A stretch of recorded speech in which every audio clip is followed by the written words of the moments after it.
नमस्कार दोस्तों हम बात करने वाले हैं न्यूरोफाइब्रोमा के क्या रूल्स हैं, कैसे इलाज कर सकते हैं और इन रूल्स को जानकर आप मेरा इलाज या न्यूरोफाइब्रोमा का इलाज किस तरह कर सकते हैं। दोस्तों, आयुर्वेद में बिना नियम बिना परहेज के आप कोई भी इलाज सक्सेसफुल नहीं कर सकते। अगर आपको कोई भी डिसीज सक्सेसफुल क्योर करना है तो आपको पूरे परहेज और पूरे रूल्स आपको फॉलो करने होंगे, नहीं तो फिर आप केवल अपना पैसा अपना समय खराब कर रहे हो लेकिन अपनी बीमारी को ठीक करने में असमर्थ ही रहोगे अगर आप सही नियम या वैद्य के हिसाब से बनाए गए नियम को आप फॉलो नहीं करेंगे। दोस्तों, न्यूरोफाइब्रोमा एक असाध्य बीमारी है, एक ऐसी बीमारी जिसको आयुर्वेद में विस्फोटक बोला गया है, विस्फोटक की कैटेगरी में कहा गया है, एक असाध्य बीमारी बोली गई है। इस बीमारी को ठीक करने के लिए बहुत ही अनुभव और बहुत ही सूझबूझ की ज़रूरत होती है। दोस्तों, बहुत साल के एक्सपीरियंस में रिसर्च करने के बाद हम न्यूरोफाइब्रोमा को कुछ हद तक ठीक करने में सफल हुए हैं। जैसे कि पुराना न्यूरोफाइब्रोमा है अगर आपको, तो आपका ठीक होना थोड़ा मुश्किल बोला जा सकता है, क्योंकि इस डिसीज़ को ठीक होने में बहुत ज़्यादा समय लगता है और ठीक भी बहुत स्लो होती है। इस बीमारी के लिए मैं एक ही शब्द बोलूँगा, अगर आप इस बीमारी को लेट कर रहे हैं, एक दिन भी अगर इलाज करने के लिए आप लेट कर रहे हैं तो आप अपने आप को खतरे में डाल रहे हैं, क्योंकि ये बीमारी बहुत तेज़ी से बढ़ती है और बहुत धीरे धीरे ही ठीक हो पाती है। वैसे तो ठीक होने के चांसेस बहुत कम होते हैं, क्योंकि अधिकतर डॉक्टर का यही जवाब रहता है कि इसका कोई इलाज नहीं है। लेकिन जो आयुर्वेद के एक्सपर्ट हैं, आयुर्वेद में रिसर्च कर रहे हैं, जो पूरी बॉडी को समझते हैं, आयुर्वेद को समझते हैं, तो वह अपना अनुमान लगा सकते हैं। अगर हम साइंस में जाएंगे तो हमको कोई भी थ्योरी इसकी नहीं मिलती है कि ये क्यों होता है, इसको हम क्योर किस फंडामेंटल में ठीक कर सकते हैं, किस चीज़ के ऊपर काम करें तो हम इसको ठीक कर सकते हैं।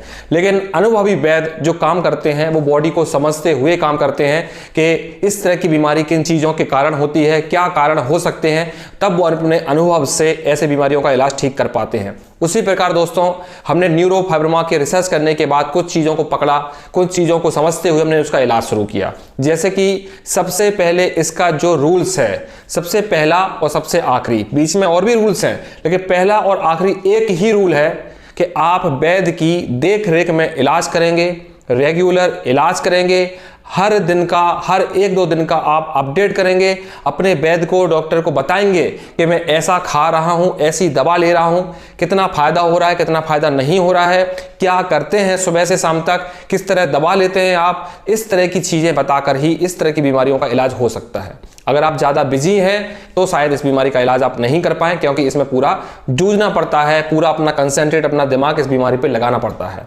दोस्तों, अगर हम रूल्स के बारे में बात कर रहे हैं तो न्यूरोफाइब्रोमा में रात को जागना सबसे ज़्यादा हानिकारक होता है। इसके बाद बहुत ज़्यादा मिर्च मसाला खाना बहुत ज़्यादा हानिकारक होता है।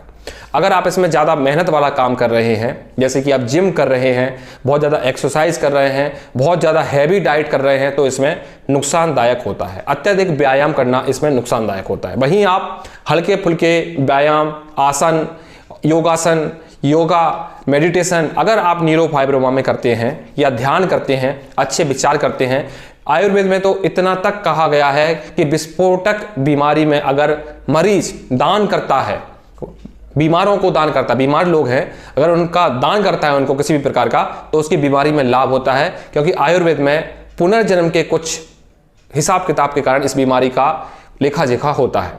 तो दोस्तों, अगर आप धार्मिक हैं, अगर आप एक विश्वास रखते हैं भाग्य पर, करने लेन देन पर, तो मुझे ऐसा लगता है कि आपको दान भी करना चाहिए।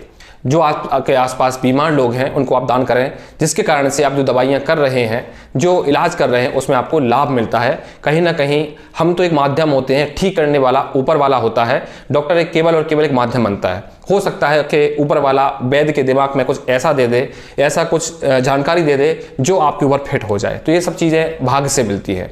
दोस्तों, रूल्स के बारे में हम जैसे बात कर रहे हैं, न्यूरोफाइब्रोमा में अगर आप ज़्यादा मिर्च मसाला खाते हैं तो आपको नुकसानदायक होगा। मिर्च मसाला नहीं खाना है, इसमें नॉनवेज नहीं खाना है, बहुत ज़्यादा गर्मी में आपको नहीं रहना है।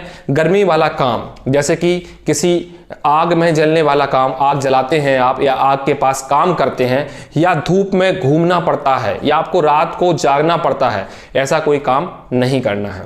अगर आप शौकीन हैं मूली खाने के, प्याज खाने के, खट्टा खाने के, चाट मसाला खाने के, तो आप अपने साथ गलत कर रहे हैं। न्यूरोफाइब्रोमा इस तरह की चीज़ों से बढ़ता है और ठीक होना मुश्किल होता है। दोस्तों, अगर आपके जीन में, अगर आपके अंदर न्यूरोफाइब्रोमा है तो आपके संतान में आने के चांसेस 80% होते हैं।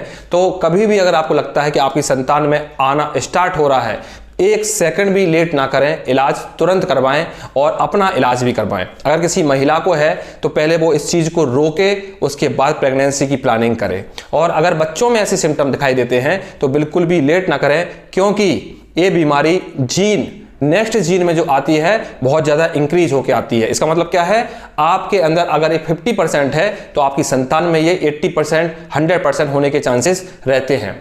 तो दोस्तों, ये सब चीज़ों को आपको ध्यान रखना है।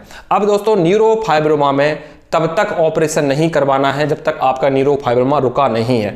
अगर आप ऑपरेशन करवाएंगे तो उसकी ग्रोथ पहले से ज़्यादा होगी, उसी जगह होगी। लाइपोमा की ग्रोथ उसी जगह तो नहीं होती है, लेकिन दूसरी जगह होती है। लेकिन न्यूरोफाइब्रोमा की ग्रोथ उसी जगह दोबारा और भी ज़्यादा होती है और दूसरी जगह भी तेज़ी से होती है। तो इन चीज़ों का ध्यान करना है। न्यूरोफाइब्रोमा में सर्जरी तभी कराना है जब आप अपने न्यूरोफाइब्रोमा को रोक पाएँ। दोस्तों, बहुत से लोग कंफ्यूज रहते हैं कि हमको न्यूरोफाइब्रोमा फर्स्ट ग्रेड है, सेकंड ग्रेड है, थर्ड ग्रेड है। दोस्तों, जिस साइंस के पास इसका इलाज ही नहीं है, जानकारी ही नहीं है, तो आप उन ग्रेडों को मानकर क्या करेंगे। आप यूं समझ सकते हैं, आपको कम हुआ है तो फर्स्ट ग्रेड, ज़्यादा हुआ है तो सेकंड ग्रेड, और भी ज़्यादा हुआ है तो आप थर्ड ग्रेड। तो इन सब चीज़ों के चक्करों में ना पड़ें, क्योंकि साइंस के पास इसकी पूरी जानकारी नहीं है। तो आप किसी भी डॉक्टर से ऐसे बात ना करें कि मुझे NF सेकंड ग्रेड है या थर्ड ग्रेड है। ये सब बातों से डॉक्टर कंफ्यूज होते हैं और आपको प्रॉपर इलाज नहीं दे पाते। इसलिए आप जब भी मिलते हैं तो सिंपली आपको बोलना है कि मुझे न्यूरोफाइब्रोमा है और मैंने इलाज किया है या नहीं किया है, मैं इलाज करना चाहता हूं। दोस्तों, न्यूरोफाइब्रोमा जल्दी ठीक होने वाली बीमारी नहीं है, इसलिए आपको पेशेंस रख के इलाज करना होगा और एक अपने डॉक्टर के हिसाब से टच में रहकर उसके हिसाब से चलना होगा। गर्म चीज़ें इसमें खाना मना है। अगर आप गर्म चीज़ें आप खा रहे हैं तो आपको बहुत नुकसानदायक होगा। इसमें टोटली मिर्च बंद हो जाती है। एसिडिक चीज़ें जैसे कि अचार हुआ, मूली हुआ, ग्रेवी वाली सब्जियां हुई, सॉस वाले आइटम हुए, ये सब चाइनीज़ जो आइटम हुए, ये सब चीज़ें इसमें बहुत ज़्यादा नुकसान करती है।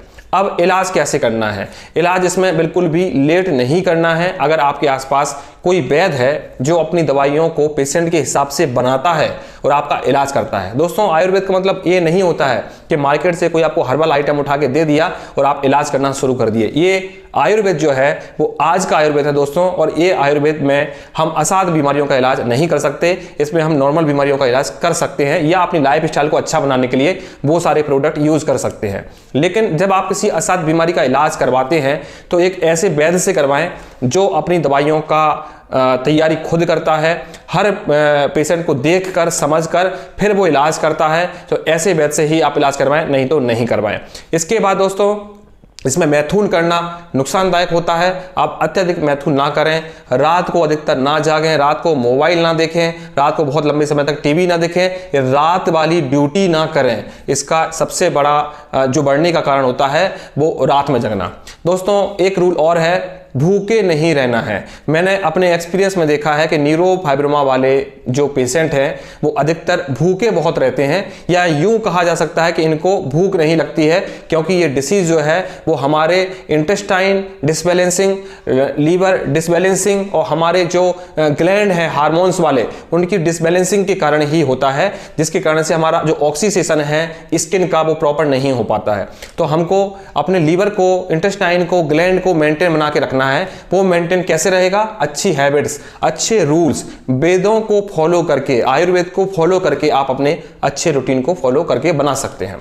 इसके बाद दोस्तों, न्यूरोफाइब्रोमा का अगर आप इलाज करना चाहते हैं तो सबसे पहले आपको ये पता होना चाहिए कि इसके इलाज में आपको क्या क्या करना होगा। इसको लेट नहीं करना है। अगर आपने 1-2 साल लेट कर दिया तो आपकी बीमारी ठीक होना बहुत मुश्किल हो जाएगी। अगर आपका न्यूरोफाइब्रोमा अभी केवल स्किन के ऊपर पिंपल की तरह है तो उसके चांसेस हैं ठीक होने के, लेकिन अगर वो मोटी मोटी गांठें बन गई हैं तो बहुत कम चांसेस हैं। फिर आपको काफ़ी टाइम लगेगा, काफ़ी मेहनत करनी होगी और बहुत समय आपको इसमें इलाज करना पड़ेगा। इसलिए सब रूल्स को समझते हुए न्यूरोफाइब्रोमा को लेट करने वाला, इलाज के लिए लेट करने वाला व्यक्ति मैं बोलूँगा कि अपने साथ ही बहुत गलत कर रहा है, लेट ना करें। न्यूरोफाइब्रोमा को अगर आप ठीक करना चाहते हैं तो सबसे पहले अपनी बॉडी का टेम्परेचर जो है वो कभी भी गर्म ना रखें, ठंडा रखें। अगर आप खान पान करते हैं तो ठंडे खान पान करें, गर्म ना करें। आयुर्वेद में वैसे तो बताया गया है कि किसी भी एक्स्ट्रा जो ग्रोथ का कारण होता है वो कफ और वायु होती है, लेकिन एक्स्ट्रा ग्रोथ कई प्रकार की होती है। एक होती है इंटरनली, एक होती है एक्सटर्नली। न्यूरोफाइब्रोमा विस्फोटक जो है वो एक्सटर्नली ग्रोथ है, और इसका कारण होता है वात और पित्त। तो वात और पित्त को हमको मेंटेन बनाने के लिए ये सब चीज़ें जो मैं आपको बता रहा हूँ, ये सब चीज़ें फॉलो करना पड़ेगा। तो अगर आप इन सब चीज़ों को फॉलो करने के लिए तैयार हैं, कर पाएंगे, आप अपनी बीमारी को सबसे पहले आप सीरियस हो जाइए, तब आप न्यूरोफाइब्रोमा जैसी बीमारी को ठीक कर सकते हैं। आप सोच रहे हो कि आप कोई दवा खा लोगे या कोई आपको दवा दे देगा उससे ठीक हो जाएगा। बहुत से लोग ऐसे बोलते हैं न्यूरोफाइब्रोमा का इलाज क्या है, दवा बताओ। तो ये सब आप मजाक ना समझें। जिसका पूरी दुनिया में दवा नहीं है वो आपको ऐसा दवा बता के इलाज कर सकता है क्या? ऐसे इलाज देख रेख में होते हैं, आपकी सारी जांच होती है, आपकी सारी चीजें पूछी जाती हैं, फिर आपके अकॉर्डिंग दवाइयां बनाई जाती हैं, फिर आपको उन सब चीजों को करवाया जाता है। ऐसा कोई दवा नहीं है कि कोई एक फूल पत्ती मैंने आपको बता दी या कोई एक बट्टी बता दी कि ये दवा ले लो ठीक हो जाओगे, ऐसा नहीं है। तो ऐसे मूर्खों वाला काम ना किया करें कि कोई दवा बता दो। तो डॉक्टर से खासकर ऐसी नहीं पूछते दवा बता दो, डॉक्टर से इलाज करवाते हैं। डॉक्टर से ये नहीं पूछते दवा बता दो। कौन डॉक्टर दवा बता देगा भाई आपको? साधु महात्मा बता सकता है, लेकिन डॉक्टर आपका इलाज करने के लिए बना है, आपका इलाज अपनी देख रेख में करेगा। और खासकर असाध बीमारियां, छोटी मोटे कोई रोग होते हैं तो उनकी दवाइयां चलो हम बता देते हैं। लीवर है अगर आपको तो आप ग्लो ले लीजिए, ग्लो सत्त ले लीजिए, मकोई रस ले लीजिए, ली52 ले लीजिए, कुमारी आसव ले लीजिए, आप चंद्र प्रभा बटी ले लीजिए, अमृतारिष्ट ले लीजिए। तो ये सब नॉर्मल चीजें हैं, तो नॉर्मल चीजों से ठीक हो सकता है। लेकिन असाध बीमारियों का इलाज या ना ठीक जल्दी होने वाली बीमारियों का इलाज डॉक्टर की देख रेख में किया जाता है। तो ये सारी चीजें आप फॉलो अगर कर सकते हैं, कर पाएंगे, तभी न्यूरोफाइब्रोमा के इलाज को शुरू करें और न्यूरोफाइब्रोमा का इलाज करें। अगर आप रेगुलर कर सकते हैं, वैद्य की टच में रह सकते हैं और अगर आप अपने लिए सीरियस हैं तो ही ठीक कर पाएंगे। लंबे इलाज चलते हैं, लंबे समय तक हमको अपनी डाइट फॉलो करना पड़ती है, लंबे समय तक अपनी लाइफ का स्टाइल भी उसी के हिसाब से बनाना पड़ता है कि हम उस बीमारी को ठीक करें। अगर आपकी बीमारी नई है तो बिल्कुल भी लेट ना करें, पुरानी है तो आज से जो चीजें मैं बताया हूं वो स्टार्ट कर दें, तो शायद इन सब चीजों को आप ठीक कर पाएंगे। थैंक यू दोस्तों।